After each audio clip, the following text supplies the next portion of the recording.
Now that we've seen a basic example of how a unit test is carried out in Genexus, we'll be considering a couple of more advanced examples that include interaction with the database. We'll start by a procedure that queries the database but does not update it. We have a procedure called doLoadCountries. This is a service we'll use in feeding the various country reports in the app. The service receives an SDT called Country Report Options as entry parameter. This SDT includes a member where we define the filters by which we select the countries. For the time being, we'll only do it based on the minimum number of attractions that we want the country to have. There's another element called Sort Criteria where we may define an order criterion. This is an enumerated element allowing us to return the country list ordered by name or by number of attractions.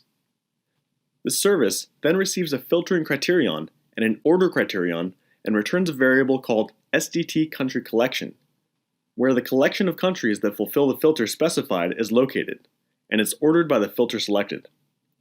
The interesting part of implementing this service is that we may perform automatic unit tests that validate the fact that data from reports is correct in all the scenarios we deem relevant for testing.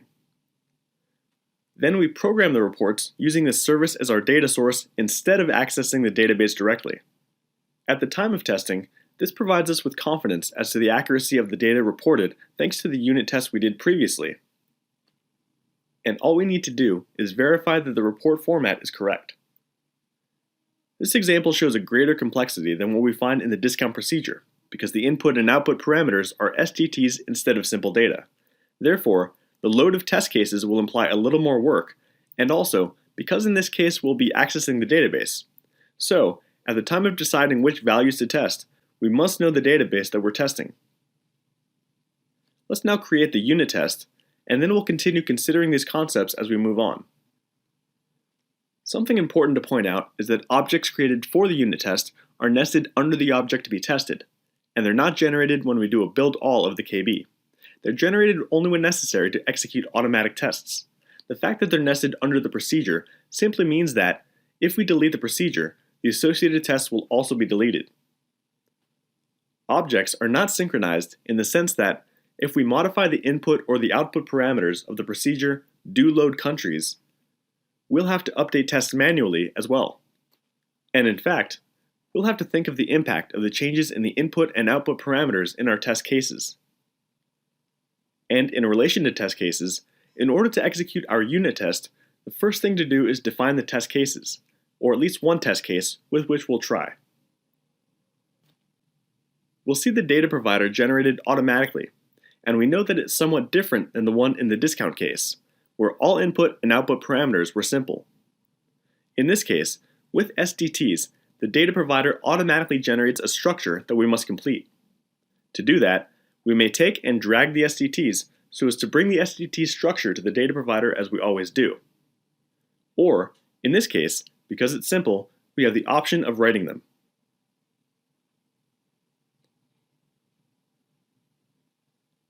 In our first test case, we'll do a test useful for the report that shows the countries with more than 2 attractions, that returns them showing the countries with a greater number of attractions on top. In order to define the values expected, we have 2 options. One is to go to the database and analyze the values to then enter them here in the results of the test case. Alternatively, what we'll do now is to execute the test with an empty expected result, which, as we already know, will fail. We'll see the result obtained, and we'll validate it manually, and if we're satisfied with those values, we'll copy them as the expected result.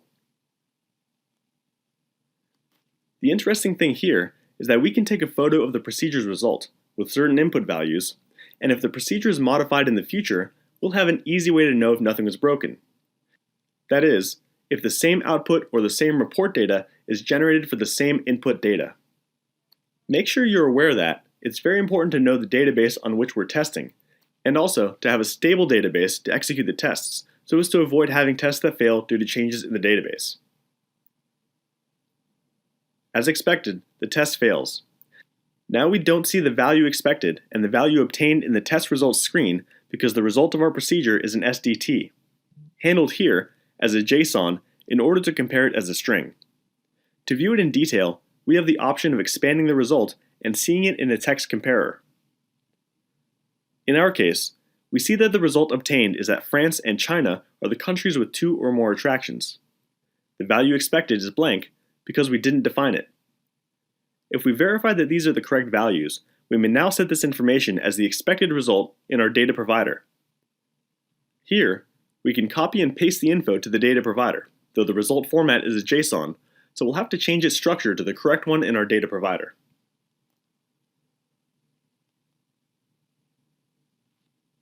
We'll execute again, and now we know that our test will be successful. We can go on adding test cases. In this case, the procedure is very simple, so we could add a case to test another order criterion and perhaps an empty filter. In a more complex case, with more filtering criteria, we'd probably need a richer set of tests. We won't see it in this course, but there is a way to skip the database, so that provided that nothing changes at the tested procedure level, the execution takes place against a saved state of the database, though not against the actual database. This is known as data mocking. You'll find further information on this in our wiki. Now let's take a look at a second example where we'll be testing a procedure that makes changes to the database. To do this, we'll see attraction insert, a procedure that inserts attractions in our database. This procedure receives as parameters a data structure with the information about the attraction, then it does the insert, and then it returns, as a result, a data structure with a result code and a message, in addition to the ID of the attraction created. Let's take a look at this procedure's implementation. Something important to consider is that the procedure uses a business component to do the insert. So, when we test this procedure, we're not only testing the procedure itself, but the rules we define in the business component as well. To create the test, we do the same as usual. Right-click and select Create Unit Test. Then, we'll define the test cases as we always do. The input parameter in our procedure was an attraction SDT, so, since we don't remember its structure, we'll look for it in the KB, and we'll click and drag it to bring the structure here. Then, we complete the values according to the case that we want to test. Our first test case will be the happy case, which means that we'll use valid values so that a new attraction is successfully included. And we'll do the same for the expected result, which in this case is an insert response. So, we'll bring the insert response structure to the data provider. And here we define what we expect. The insert response structure has a result code, which in our case, we expect that it'll be successful. This will be a message that, if the insert is successful, will be empty, and the ID of the attraction that will be inserted. Note that here, we leave it empty because the ID to be assigned is an auto number, and we can't tell in advance the value that will be assigned there. If we executed this test and assigned a value to it here in the data provider, then the test could function on its own the first time, if we knew the next auto number to be assigned. But the second time we would try to execute it, the auto number would be different, and the test would fail. So, to avoid that problem, we'll have to modify the unit test.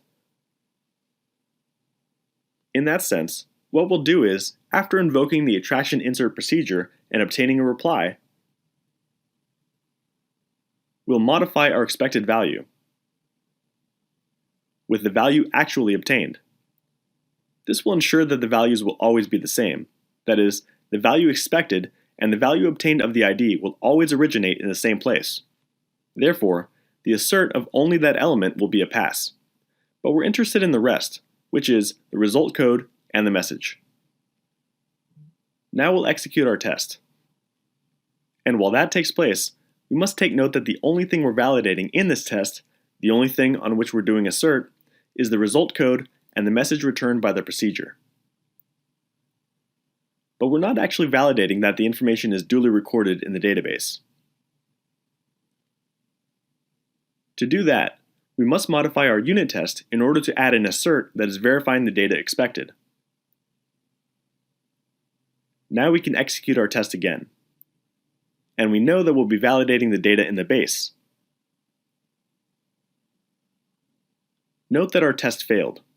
The fact is that a single key exists for the name and the country of the attraction. So, We must include some sort of variation in the attraction's name in order to execute this test as many times as we want. To do that, we'll just assign a timestamp to it. Now we can execute our test again, and this time it'll be successful. We can see that we have several asserts, or several results, one for each assert done in the unit test. Now that we have our first test in operation, we can continue adding new test cases. For example, to practice any of the validation rules in the transaction, we can see that in the attraction transaction, there's an error when the name of the attraction is empty. So, we could create a test case to practice that rule. Here, we already added in our data provider a new group of the test cases to test this new case. So we leave the attraction name empty, and in the result code, we indicate that we expect a failure. In the message, we put the message of the error rule that's not this one returning the transaction, in this case the business component, and in the error message, we indicate that we expect a failure when the name of the attraction is empty. Let's then execute our tests. Something we can see as our test is executed is that, among our asserts, we have a for each that always awaits for a new attraction to be entered. And this will not only be the case. In sum, in this second test case, we actually expect the business component to pick up an error and that no insert takes place. So we can already know that, since our test is not correct, it'll generate a false positive, indicating an error where there isn't any. What we have to do is fix our unit test for it to do the correct asserts. In sum, what we'll do is validate the data on the table only for the case when the insert has been successful, and we'll force a fail in the case of a record in the database when the code of the result of the insert event has not been OK. On the other hand, we'll force the failure in the when none only when the result code of the insert is OK, because in that case, we expect the record to exist. Here we're doing the if against the result code obtained upon invoking attraction insert.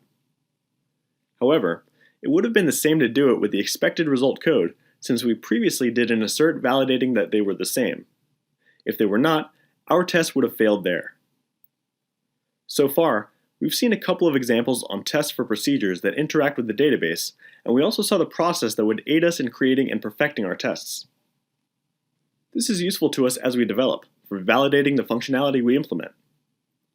But, as opposed to when we worked with a screen or messages on the console for testing, the time used in developing the unit tests will now capitalize our KB, because unit tests will continue to be executed repeatedly, thus becoming part of the regression testing.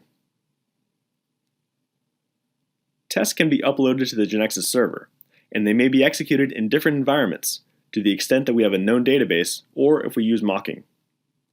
Note that, after tests are shared on the server, the GX test license will be required.